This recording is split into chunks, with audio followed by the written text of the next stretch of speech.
Hello everyone and welcome to Action RPG. I'm your host Aaron, and for today's video we're headed to the world of Path of Exile 2. Friends of mine, Darth Microtransaction and Gazzy, held their Tavern Talk podcast. And on there today was the big dogs from GGG, Mark and Jonathan Rogers, game director. And there was a lot of good information that came out today about the future and early access for POE 2.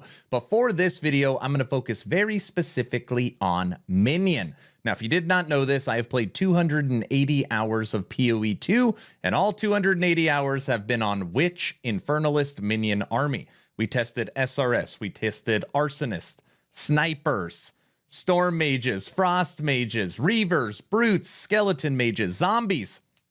Every minion, lots of different combinations, and I was able to make a lot of successful build guides. So for this video, we're gonna focus on only the minion portion. But if you want to watch this entire podcast, I will link it in the description. Again, there's a lot of good info, and they mentioned there's a huge update or a pretty big patch coming this week. So we're going to jump right into this. Should be a 10-15 minute video. Again, very specifically, minion questions. Gazzy, you guys are going to love Gazzy's first question. Listen to this. Minion body blocking in doorways. Let me just add the word, come on.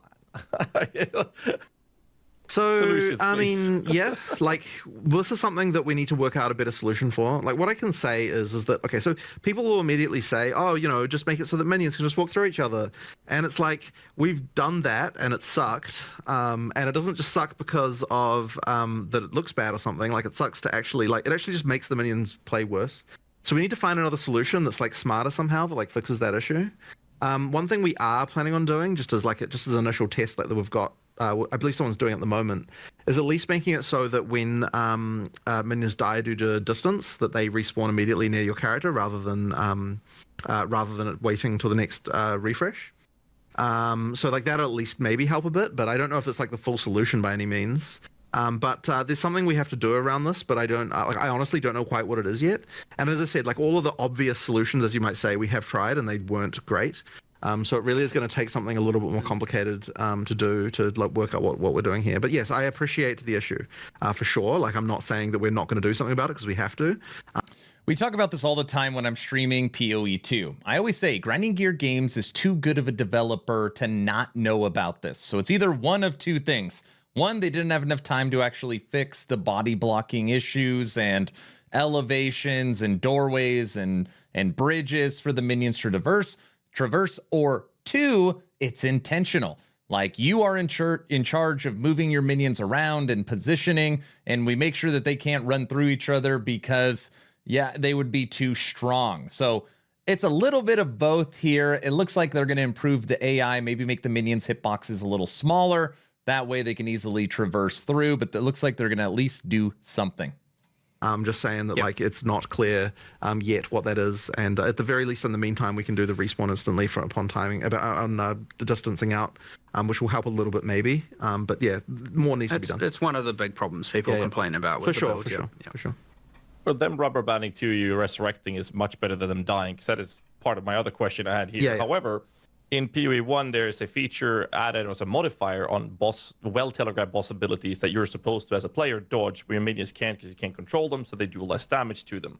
PoE 2 doesn't seem to have this based on the data mine I've been checking, which seems to be that they're just expected to literally just die, and then you have to sit there and wait for them to resurrect. What's the reasoning for not giving us convocation, which would also assist in the whole minion body blocking doorways and tight corridors? Okay. They have no idea what he's talking about. Most likely they don't know what, look at them. They have no idea, which is okay. Are there not minion things in the AI? We did do some of that. Not that I've seen. This, I can't remember exactly an AI. So no, I mean the damage. From a damage perspective, not hugely, no. We were tinkering around with this whole expectation of like how often, if you have like no investment and all this, how often are your minions supposed to be permanent minions, supposed to be dead versus alive, and then what are the things you can do to keep them alive? Because it was meant to be more in order to have your minions, otherwise they're never dead, right? They're permanently alive. and then the DPS is you just running around doing whatever you're doing. And that is really the issue, just to be clear, is that if we make it so that boss abilities aren't killing your minions, then that means that that would effectively mean your minions would just never die. And so then what's the... It was meant to be more of active, what are you doing to keep them alive actively? Sure. And we haven't got that right. Like, for sure, we haven't got that right. So like, No, I guess it's really Bone Offering was meant to be one of those examples of like boss slams coming, and then, but also then you got a multi-thread, you got about how do I survive and how do I do this at the same time. So there's certainly something going wrong there where we haven't, and I believe there's probably still a lot of boss abilities that just haven't been tuned correctly with respect to, you know, again, how often they're killing certain minions versus not. Because there will be things, I'm assuming, that are just completely unavoidable and they just wipe out your entire minion thing, and then it's like, well, what was I even supposed to do? So. The problem is, as soon as you get into this build, the level of like detail that you have to do, where you not only have to, sure, there might be some system change, and it's easy to probably do a cop out that's just like, whatever. You know, it's actually the right answer is to go through every single boss and test them and go through monsters and go through mods, and like it's a huge amount of detail and takes quite a long time. We have people like kind of actively providing that more specific feedback, and we are iterating on it. But there's still certainly a handful of things we need to do. Otherwise, well, I'd say that blocking the doorways is a more catastrophic problem for sure. Like where they just like can't get through, and they're like running off screen and them dying. So like we're focusing more on that stuff first. Just to be clear, I think what they're saying is spot on. Them being able to traverse terrain, go up and down elevations, across bridges, through doorways. And if you run ahead of them, they automatically revive right next to you. That would be massive. Just those two things would be massive. Half of the maps right now, you just cringe if you have to play with your minion army because you just know it is going to be absolutely brutal. So I really hope they fix those two things. And then we'll probably get back to the boss-specific balance with respect to how often certain skills are just wiping out all your minions and, you know, all of that. Yeah, I mean, I understand the idea that the bosses are supposed to kill them. The problem is when a boss leaves a damage over time effect on them, they kill a bunch of them, your timer starts ticking, and then the dot kills the next one, it resets, and then it kills the next one, it resets. Yeah. You just have to wait for all of them to die, and now you're sitting there doing nothing. You feel like you're in a wheelchair, not able to run around. But an instant use convocation could be a solution to that, which would also help with the whole body blocking. A lot of people have been spamming me about make them give us convocation, and I'm in that category as well. But moving on to the other question, to not waste too much time, and that is a very interesting question. What is the reasoning behind making the minion's movement speed a direct replicator copy of what you have as a player, including when you get a minion movement speed debuff reduction on yourself? So me and Mark were actually quite surprised to learn that when you get a debuff on your character, that it causes your minions to slow down. Yeah, it's not intended. That was not intentional, and so we'll just fix it. We'll just change that. Yeah, we'll just fix it. It was just a bug. They're fixing it. That was not a thing we even realized was the case. Okay. Yeah. Next one is Tooltip is a bit wonky with the minions, with it being incorrect in cases. Especially accuracy, actually, being very wildly off. You know what's so funny about this? I just realized when I'm watching it again. DM hates minions. I don't know if anybody knows. He never uses Necro or minions of any kind. He is so disinterested, could care less about this conversation. Where it says you have a 100% chance to hit, and it's not hitting.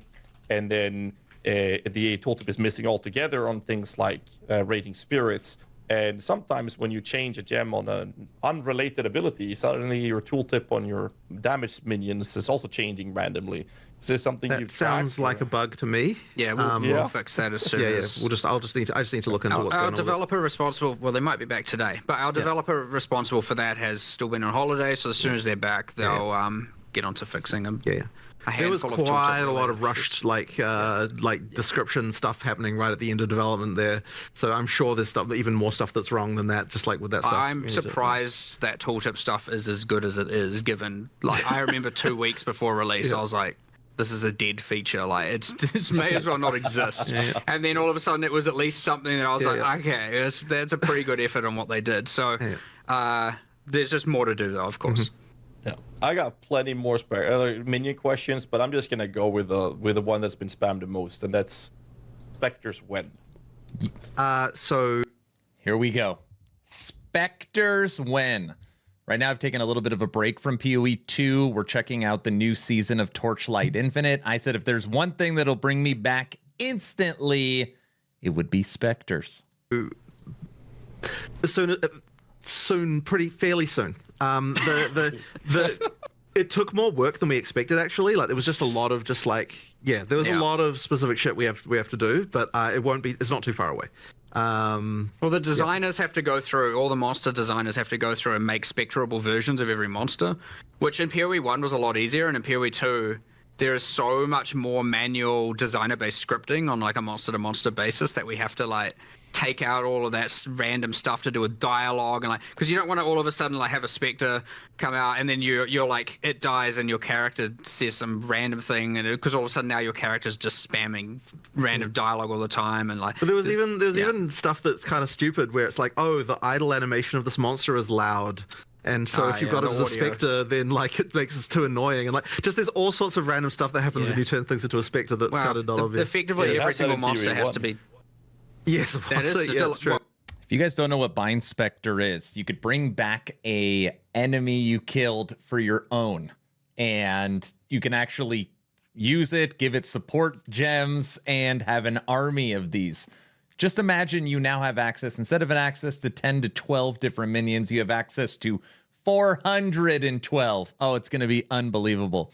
We don't want to repeat those same problems, right? So ideally, the audio team actually gets time to do proper Spectre mastering, so to speak, on all their audio for all the monsters. But no, I believe the designers are almost done with their part, which means it's then just audio and then a whole metric, which has been happening in parallel, but a whole metric ton of balance testing to make sure that we're not just, which is a lot, by the way. There's a lot of stuff that can go wrong with these things. Well, balancing the spirit cost of each of these is going to be interesting. Testing it with every array of support gems.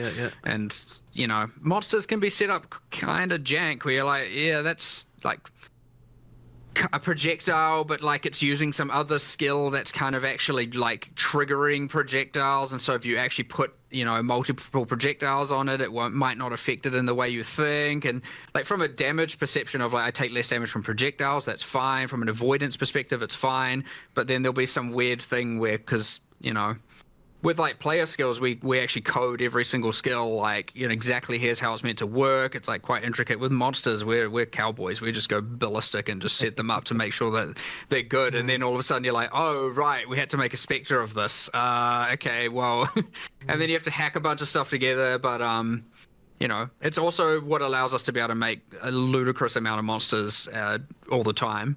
But yes, now you have to make Spectres of all of them, which is. You're almost done. We've almost caught up to where we were, so I'd say, soon, whatever soon means. Not too far. All right, everyone, that's the video. Again, Darth and Gazzy, awesome job on your Tavern Talk podcast. It is the first link in the description if you want to go and watch the entire thing. Spectre's coming fairly soon. You heard them say it. They are also actively working on doorways, body blocking, being able to have your minions traverse easier on the maps, and them instantly teleporting to you when the distance gets too far. Absolutely massive improvements coming for minions in Path of Exile 2. Let me know your thoughts in the comment section below. Please like, share, and subscribe, of course, only if you think I have earned it. Check out the Discord, approaching 4,500 members, and we do a game giveaway every couple weeks. We do movie nights, game nights. It's an awesome place to hang out. Check out the Discord. I'm done. Hopefully you were entertained or at least learned something. Aaron, out.